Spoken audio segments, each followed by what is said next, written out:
Halo pemirsa, senang sekali saya Valeska Raya bisa menemani Anda dalam program kabar terkini yang hadir di setiap hari mulai pukul 6.30 pagi, 12 siang, dan 7 malam.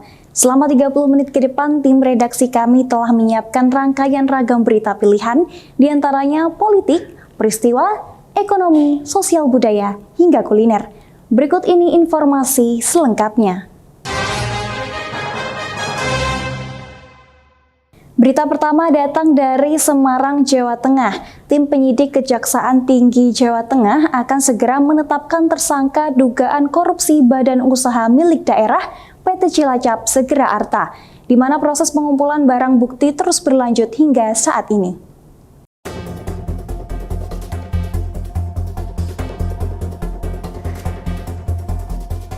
Tim penyidik Kejaksaan Tinggi Jateng telah menggeledah kantor PT CSA Cilacap di Jalan MT Haryono 167 Banyuserep Lomanis, Kecamatan Cilacap Tengah, Kabupaten Cilacap pada Kamis lalu, 20 Maret 2025.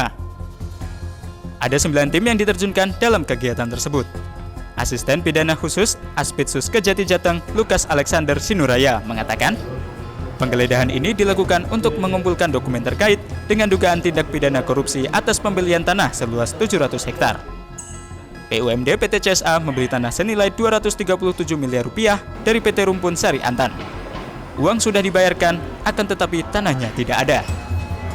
Dari hasil penggeledahan, didapatkan sekitar 66 dokumen terkait, di antaranya dokumen perencanaan, proses pengeluaran uang, dan surat-surat lainnya terkait dengan pembelian. Dokumen-dokumen tersebut nantinya disita untuk memperkuat pembuktian. Adapun jumlah saksi yang diperiksa terkait dugaan korupsi ini terus bertambah mencapai 30 saksi, dan dalam waktu dekat akan ada penetapan tersangka. Hasil dari penggeledahan itu sampai dengan sore hari ini kita sudah mendapatkan lebih kurang sekitar 60 dokumen, mulai dari perencanaan, proses pengeluaran uang, dan surat-surat lainnya yang terkait tentang pembelian ataupun pengeluaran uang sebesar 230 miliar. Tentunya ini dari alat bukti berupa dokumen atau surat yang selama ini kita hanya dapatkan kopiannya, ini kita ambil hasilnya dengan cara kita geledah, kita peroleh, dan kita akan sita melalui mekanisme jalur pemilihan. Kalau diperiksa sudah lebih 5 sampai sekitar 30 orang. Sebelumnya, Kejati Jateng telah menggeledah 6 lokasi. Ke-6 lokasi tersebut berada di Kota Semarang, Jakarta Utara, dan Surakarta. Adapun PT CSA merupakan BUMD yang dibentuk oleh pemerintah Kabupaten Cilacap untuk mengelola kawasan industri dan berbagai usaha lainnya. Sementara PT Rumpun Sari Antan adalah perusahaan yang berfokus pada bidang perkebunan. Yofi Nugroho, Semarang, Jawa Tengah, E-Channel TV.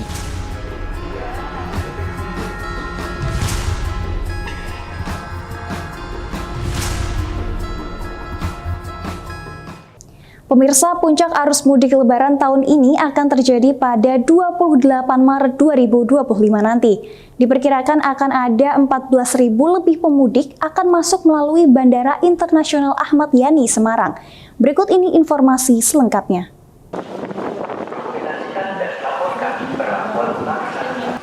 Untuk kelancaran arus mudik, Bandara Jenderal Ahmad Yani Semarang telah membuka posko angkutan udara mudik Lebaran 2025 selama 22 hari. Dengan mengerahkan sebanyak 222 personel yang bertugas dari internal bandara dan 363 personel dari pihak eksternal bandara.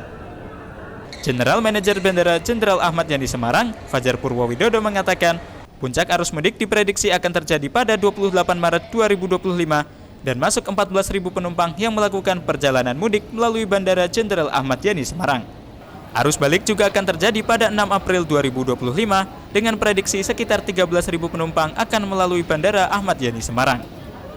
Menurutnya, seluruh stakeholder yang dilibatkan telah memetakan potensi kerawanan saat memberikan pelayanan kepada pemudik. Pada arus mudik 2025, Bandara Jenderal Ahmad Yani Semarang juga menambah 22 penerbangan tambahan atau extra flight. Untuk extra flight yang semula 70 ada penambahan menjadi 92 untuk tujuan Jakarta, Pontianak, Banjarmasin, Pangkalan Bun, Palangkaraya, dan Makassar. Prediksi puncak arus mudik ya seperti yang saya sampaikan tadi, yaitu pada tanggal 28 ya, Maret itu diprediksi ada 14.000 ya, penumpang yang akan melalui bandara kita. Kemudian untuk arus balik yaitu pada tanggal 6 ya, April 2025 yaitu sekitar 13.000 penumpang yang akan melalui bandara kita. Ini ada penambahan ya, kemarin pada saat kita airport domestic ini ada 70 estafet, sekarang tambah menjadi 92 bed. Untuk tujuan yaitu ke Jakarta, ya kemudian Pontianak, Banjarmasin, Pekanbaru, Palangkaraya.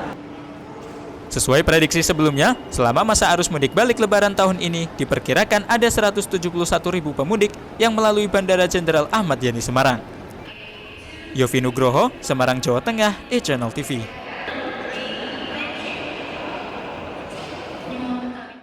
Menjadi manusia yang bermanfaat bagi sesama adalah sebuah pilihan, seperti yang ditunjukkan oleh puluhan anak-anak muda asal Papua, lintas kabupaten, lintas suku, dan agama ini. Mereka rela patungan untuk menggelar aksi berbagi dengan membagikan takjil gratis untuk warga yang tengah berpuasa di jalan.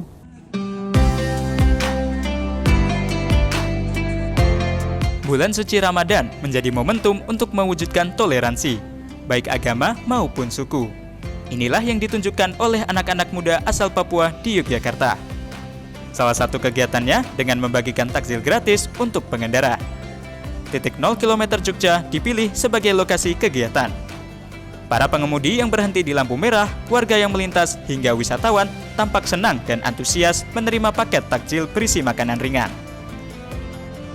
Sebuah pertunjukan band musik juga turut dihadirkan guna menghibur masyarakat sembari menunggu waktu berbuka tiba. Kegiatan ini merupakan inisiasi dari pemuda Papua lintas suku dan agama yang tergabung dalam My Homies di Yogyakarta. Aksi yang digelar sebagai salah satu cara mewujudkan toleransi dan kepedulian terhadap pengguna jalan yang tidak sempat berbuka puasa di rumah. Saudara-saudara kita yang dari Papua, dari Fak-Fak, dari Kaimana, dari Bintuni itu banyak yang Muslim. Jadi kita bantu support mereka untuk bisa berbagi di bulan Ramadan ini. Karena kami pengen aja titik ini paling banyak orang wisatawan. Selain wisatawan pun warga Jogja paling pulang sore lewat sini. Kami berniat aja untuk berbagi dengan saudara-saudara kami yang ada di sini. Ini merupakan suatu bagian dari kita, rasa kebersamaan kita untuk menjalankan di bulan Ramadan ini, bagaimana kita untuk berbagi sesama meskipun kita berbeda, kita dari tempat yang jauh, tapi kita di sini kita merasakan kehangatan itu melalui berbagi bersama saudara-saudara kita yang ada di Jogja. Kegiatan ini melibatkan puluhan pemuda asal Papua lintas kabupaten yang tinggal di Yogyakarta. Setidaknya ada 500 paket takjil yang dibagikan. Kesemuanya merupakan hasil patungan dari tiap anggota. Meski terlihat canggung, namun puluhan anak-anak muda ini terlihat senang dan santun mendatangi satu persatu pengendara dan warga yang tengah bersantai menunggu waktu berbuka di kawasan Malioboro. Setidaknya melalui aksi kecil tersebut, kerukunan dan rasa saling menghormati antar umat beragama maupun suku mampu mereka wujudkan. Demi mewujudkan daerah istimewa Yogyakarta yang aman, nyaman, dan damai. Dari kota Yogyakarta, Joko Pramono, e-Channel TV melaporkan. Jalan tol Jogja-Solo segmen Prambanan Taman Martani siap dibuka untuk jalur mudik Lebaran 2025. Jalur tol sepanjang hampir 7 km itu akan dibuka fungsional mulai 24 Maret selama 12 jam dalam sehari. Berikut informasi selengkapnya.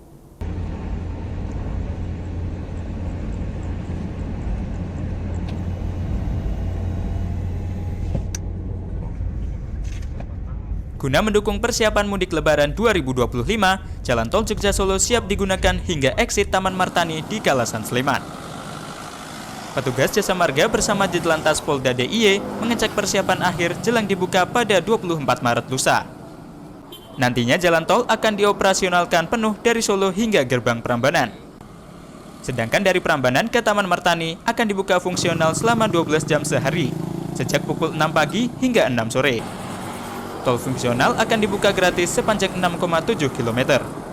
Nantinya jalur ini hanya akan dibuka satu arah dari Solo ke Jogja, dan sebaliknya pada arus balik dari Jogja ke Solo. Baik Pak, untuk kegiatan pembukaan tol tanggal 24 itu nanti kan kita akan ada 2 titik Pak. 2 titik, yang pertama titik di arah Klaten dan Prambanan, terutama di Klaten, di arah di perbatasan antara Klaten dan Prambanan, kemudian SDA 22,3, kemudian kami juga akan nanti ada seremoni di Prambanan Pak. Dan juga nanti kami ada 3 titik, yang terakhir titiknya di Pusunal Liripan nantinya. Kami mulai tanggal 24 Pak, rencananya kami awal 24 itu jam 06.00 Pak. 00, tapi kita persiapan jam 5 udah siap, 5 pagi. Sampai sorenya jam berapa Pak? Sore untuk penutupan fungsional itu nanti kalau kami jadwalnya sampai jam 18.00. Jadi rencana awal kami adalah 12 jam Pak, jam 6.00 sampai 18.00. Meskipun nanti di jam 17.00 sampai jam 18.00 kita biasanya ada pembersihan kendaraan dulu Pak. Gratis ya Pak? Untuk fungsional gratis Pak, tetap gratis. Kemudian tapi tetap ada Pak, pengecekan kendaraannya ada gerbang-gerbang karena untuk menunjukkan bahwa asal dari kendaraan itu dari mana. Tetap ada gerbang tol nanti Pak. Polisi mengimbau pengguna jalan berhati-hati saat melintas tol fungsional karena adanya beberapa perbedaan ketinggian sambungan jembatan. Guna membantu pengguna jalan, Ditlantas Polda DIY telah menyiapkan sejumlah langkah seperti membuka posko, menyiapkan bundaran di exit bawah, hingga QR Code yang berisi saran jalur mudik yang bisa diakses melalui media sosial. Ya, hari ini saya dengan teman-teman dari Jasa Marga, termasuk juga didampingi dari Dinas Perhubungan Provinsi maupun Kabupaten melaksanakan pemeriksaan akhir atau pengecekan akhir kesiapan pemberlakuan tol fungsional Taman Martani. Jadi setelah kami tadi susuri dengan jarak kurang lebih 6,7 km dari gerbang tol Prambanan, ada beberapa hal yang sifatnya minor lah, yang perlu segera untuk diperbaiki, yaitu perbedaan level ketinggian pada sambungan jembatan. Kemudian juga nanti bagaimana cara bertindak untuk mengatur lajur-lajur yang ada. Jadi tadi sudah kami sampaikan bahwa karena satu jalur, yaitu jalur B, itu akan digunakan untuk jalur mudik dan jalur balik. Maka tadi masukan kami, orientasi dari bahu jalan untuk istirahat juga harus disesuaikan. Seperti contoh pada saat arus mudik, arus lalu lintas prioritas menuju ke arah timur, menuju ke arah barat, maka untuk bahu jalannya akan diberlakukan di selatan. Begitu pula sebaliknya, ketika nanti arus balik, prioritas ke jalur arah timur, maka untuk bahu jalannya akan diposisikan di utara. Ini penting agar keselamatan pengguna jalan ketika situasi emergensi, mereka dapat terjamin keselamatannya. Keberadaan jalan tol Jogja-Solo diharapkan dapat mempercepat mobilitas warga, serta mengurangi beban kendaraan di jalur arteri. Demikian laporan tim E-Channel TV dari Sleman, Yogyakarta. Ini harus yang mau keluar maupun nanti yang harus balik. Memasuki minggu akhir Ramadan, Koperasi Simpan Pinjam dan Pembiayaan Syariah Baitul Mal Wat Tamwi Arta Amanah Sanden kembali menyalurkan paket santunan kepada 1.400 penerima manfaat. Program rutin tahunan ini disambut sukacita oleh warga Duafa karena dapat berlebaran dengan tenang.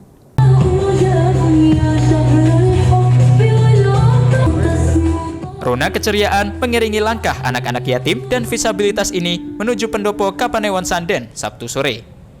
Rupanya, sore itu adalah momentum Ramadan berbagi dari Koperasi Simpan Pinjam dan Pembiayaan Syariah Baitul Mal Wat Tamwil KPSPP BMT Arta Amanah Sanden kembali digelar, di mana sebanyak 1.400 paket santunan dibagikan kepada penerima manfaat. Di antaranya kaum duafa, yatim piatu, disabilitas, dan guru honorer Muhammadiyah Sanden. Ini merupakan bagian dari program dari BMT Arta Amanah Sanden sebagai wujud syukur bertepatan dengan hari jadinya yang ke-27, sekaligus untuk membantu meringankan beban warga penerima manfaat menyambut hari Lebaran. Meski menjadi program tahunan, namun dari tahun ke tahun, santunan yang disalurkan mengalami peningkatan. Di tahun ini, tercatat untuk santunan duafa mengalami peningkatan sebanyak 5%. Sore hari ini setelah kita evaluasi ternyata ada peningkatan dibanding dengan tahun kemarin, kurang lebih 5%-an lah. khususnya untuk kita distribusi untuk paket kepada untuk apa kita ada kenaikan. Ramadan berbagi, dan ini merupakan salah satu rasa syukur kita di milad yang ke-29 ini. Dan mudah-mudahan bisa bermanfaat untuk kalangan masyarakat. Menginjak usianya yang ke-27, progres program yang digulirkan dari BMT Arta Amanah Sanden ini terbilang bagus dari berbagai elemen, sehingga terus mengalami peningkatan. Jika tahun 2022 ada 1.300 penerima manfaat dengan distribusi sebanyak 125 juta. Sedangkan tahun 2023 naik menjadi 1.400 penerima manfaat dengan nominal distribusi sebanyak 150 juta. Secara detail, dari 1.400 paket santunan disalurkan tahun ini terdiri dari 337 anak yatim, 173 guru dan honorer Muhammadiyah Sanden, 740 warga duafa, dan 150 penyandang disabilitas. Dari Bantul, Yogyakarta, Joko Pramono, E-Channel TV melaporkan.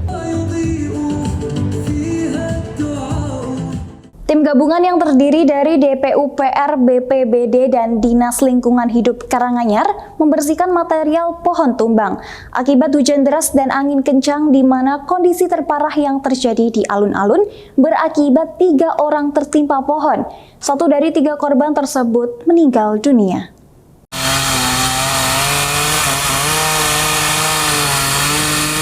Dengan menggunakan gergaji mesin, tim gabungan membersihkan pohon tumbang serta memotong ranting pohon yang berada di alun-alun Karanganyar. Material pohon ini kemudian dibuang ke TPA Sukosari yang berada di Kecamatan Jumantono. Kepala DPUPR Karanganyar, Asihno Purwadi mengatakan pembersihan material pohon tumbang dilakukan agar tidak mengganggu aktivitas warga terutama para pedagang yang berada di alun-alun Karanganyar. Menurut Asihno, selain membersihkan alun-alun dari material pohon yang tumbang, pihaknya juga memotong ranting pohon yang rawan tumbang di seluruh wilayah Karanganyar.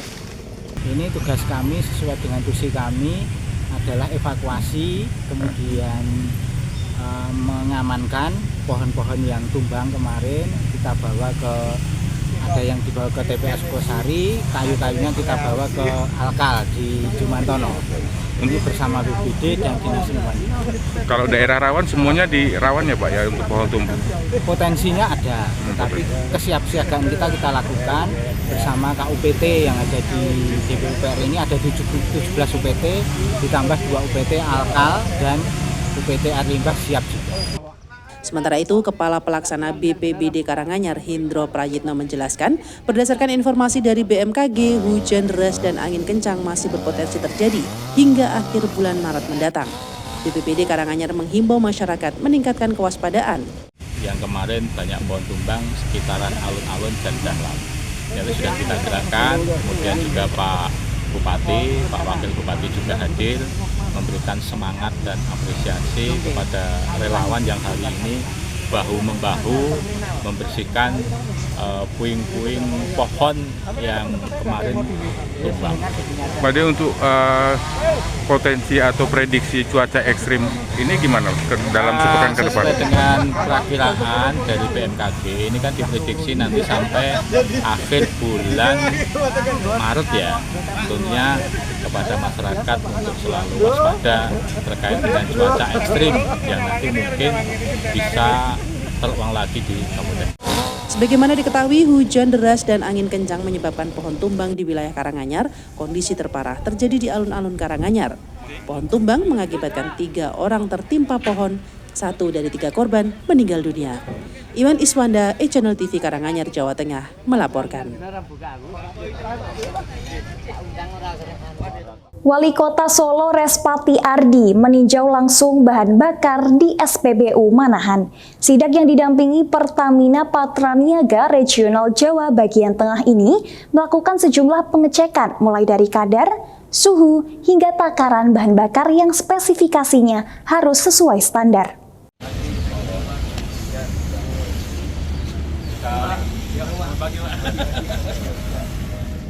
Wali Kota Solo, Respati Ardi meninjau langsung bahan bakar di SPBU Manahan, Solo. Sidak didampingi Pertamina Patra Niaga Regional Jawa bagian tengah untuk melakukan sejumlah pengecekan.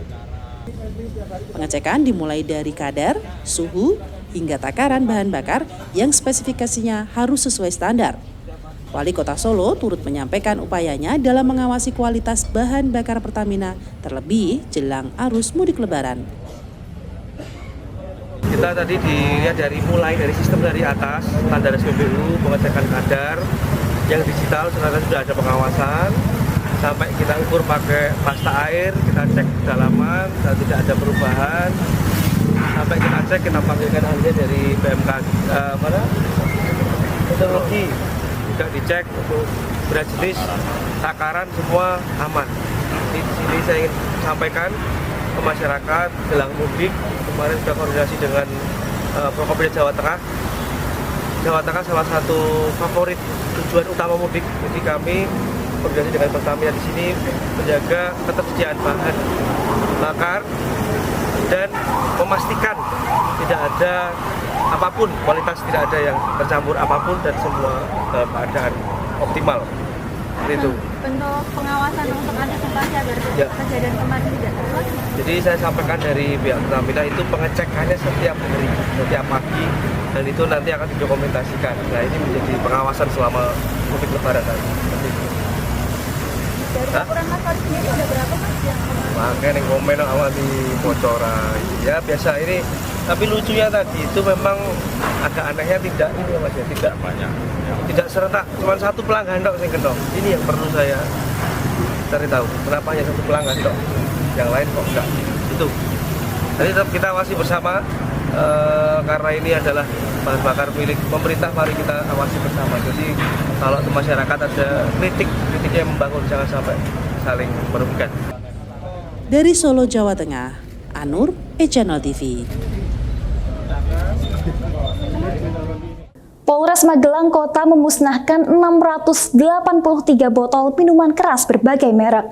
Minuman keras ini hasil dari operasi giat kepolisian sebelumnya yang bertujuan untuk menciptakan situasi kondusif di bulan Ramadan dan Hari Raya Idul Fitri 1446 Hijriah.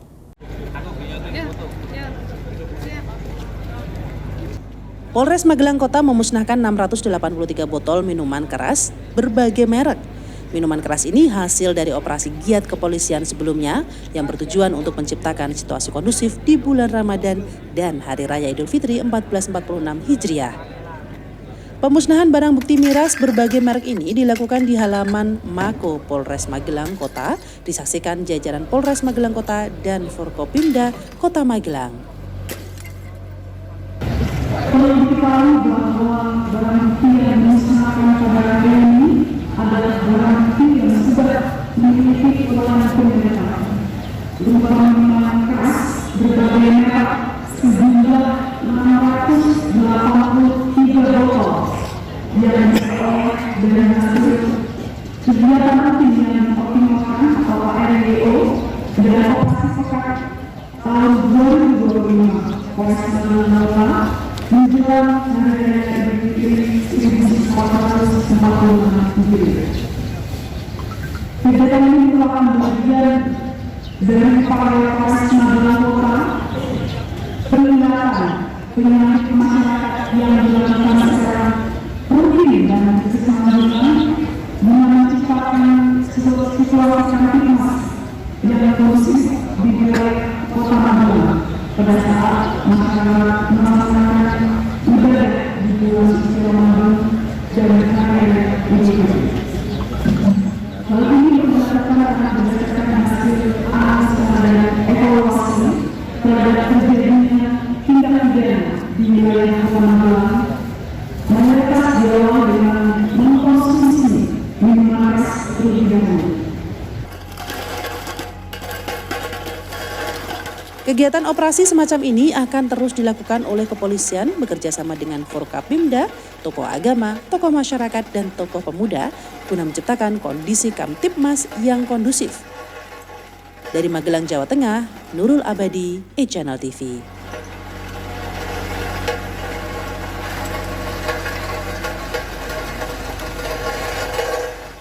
Informasi dari Magelang, Jawa Tengah ini menutup perjumpaan kita dalam program Berita Terkini.